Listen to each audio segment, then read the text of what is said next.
బాల్యం ప్రతి ఒక్కరి జీవితంలో ఓ అందమైన వరం, ఓ మధురమైన జ్ఞాపకం. తెలిసి తెలియని వయసులో మరిచిపోలేని ఆనంద క్షణాలు ఎన్నో. ఇప్పుడంటే కలర్ టీవీలు, స్మార్ట్ టీవీలు వచ్చాయి గాని అసలు కలర్ టీవీయే కనిపించిన రోజుల్లో బ్లాక్ అండ్ వైట్ లో సాయంత్రం 4:30కు దూరదర్శన్లో ఋతురాగాలు చూసిన జ్ఞాపకం. శుక్రవారం వచ్చే చిత్రలహరి కోసం వారమంతా ఎదురు చూసిన జ్ఞాపకం. హీరో ఎవరో తెలియని రోజుల్లోనే ఆదివారం వచ్చే తెలుగు సినిమా చూసి సంబరపడిన బాల్యం.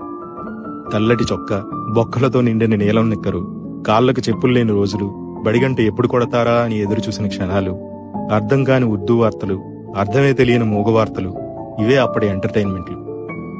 చప్పరించిన పెప్పర్మెంట్లు, చీకపడేసిన మామిడి టెంకలు, స్కూల్ ఇంటర్వెల్లో కొనుక్కుతున్న ఆశా చాక్లెట్లు, దోసిళ్లతో పట్టి తాగిన బోరింగ్ నీళ్లు, గంటకి 2 రూపాయలు ఇచ్చి అద్దెకు తెచ్చుకున్న పొట్టి సైకిలు, అవే ఆనాటి మధుర జ్ఞాపకాలు. ప్రతి ఒక్కరి జీవితంలో ఎప్పటికీ మర్చిపోలేని మధురమైన క్షణాలు. ఇప్పుడు టెన్షన్లో పడి మధ్యాహ్నం ఏం తిన్నామో కూడా గుర్తుండని దౌర్భాగ్యపు రోజుల్లో మనం ఉన్నాం. ఏడాది క్రితం పలానా పండుగ రోజున ఏం తిన్నామో గుర్తుంచుకునే వాళ్ళం అప్పటి తరం. గతం ఆస్తి, జ్ఞాపకాలే ఆస్తి.